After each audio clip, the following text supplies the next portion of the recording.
तालिब चौधरी यही बोल रहा था ना कि आज बांदी के लोगों को घर गिराएंगे, कल वो किसी और के घर गिराए जाएंगे, कल वो किसी और के मजलूम के घर पे जो है बुलडोजर लगेगा। तो ये नहीं चलना चाहे तो जो जो इनके खिलाफ बोलता है उसे पीएसए लगाते हो। महराज मलिक हो, उसे पीएसए लगाया गया। इसके बाद इस टाइम पे तालिब चौधरी है जिसपे जो है उसको अरेस्ट किया गया सिर्फ इसलिए कि वो जो है इस गरीब की बात कर रहा है बांदी। आज गरीब की बात करेंगे आप तो आप पे पीएसए लगेगा, आप मजलूम की बात करेंगे पीएसए लगेगा, एंटी मोदी बोलेंगे तो पीएसए लगेगा, आप गवर्नर के खिलाफ बोलेंगे, उमर अब्दुल्ला के खिलाफ बोलेंगे तो पीएसए लगेगा। खुलेआम गुंडागर्दी इस टाइम पे चल रही है, खुलेआम बांदी के लोगों के ऊपर घर के ऊपर बुलडोजर लगाया गया, जेसीबी लगाया गया और घरों को रात के टाइम पे तोड़ा गया। तोड़ने के बाद एक बंदा, गरीब बंदा उनके साथ खड़े होता है, एक एक्टिविस्ट खड़े होता है, उसको भी उठा के बंद कर देते हैं हवालात में बंद करके। उसके बाद भाजपा सरकार हो या एनसी सरकार हो, दोनों सरकारें उसको उठा के बंद कर देती हैं और हवालात में बंद करके मारपीट करती हैं।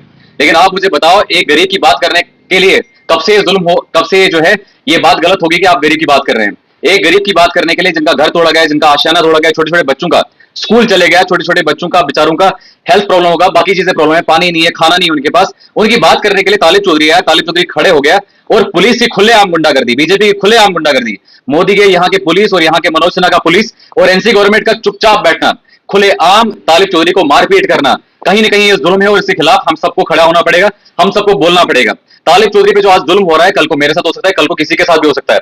तालिब चौधरी यही बोल रहा था ना कि आज बांदी के लोगों को घर गिराएंगे, कल वो किसी और के घर गिराए जाएंगे, कल वो किसी और के मजलूम के घर पे जो है बुलडोजर लगेगा। तो ये नहीं चलना चाहे तो जो जो इनके खिलाफ बोलता है उसे पीएसए लगाते हो।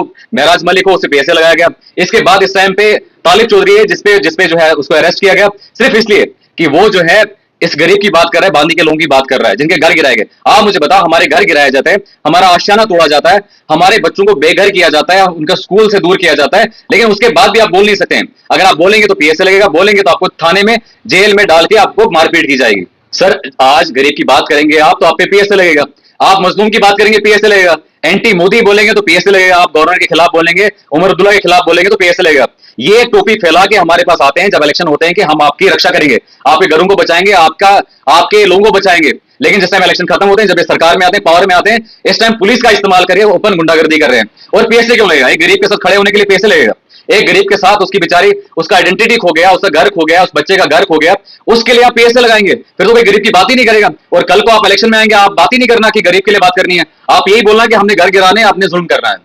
दावा हो, एनसी गवर्नमेंट के कुछ लोग हैं जिनने पैसे देके कुछ टट्टुओं को खरीदा, 500-500 रुपए, 200 रुपए में खरीदा। आपने भी न्यूज चलाई और आप देखना जितने भी कमेंट है, 99.9% कमेंट उनको गालियां लगी हैं, गालियां पड़ी हैं। ये धोखेबाज लोग हैं, कौम के धोखेबाज लोग हैं, ये गद्दार लोग हैं, कौम के गद्दार है। मैं कहता हूं सारी पब्लिक को, ऐसे ऐसे लोगों को देख लो, आप जो भी हैं इनको पब्लिक में बताओ कि ये गद्दार है। मस्जिदों से ऐलान करो, मंदिरों से ऐलान करो कि ये गद्दार लोग हैं, इनके बिल्कुल आगे पीछे मत चलिए।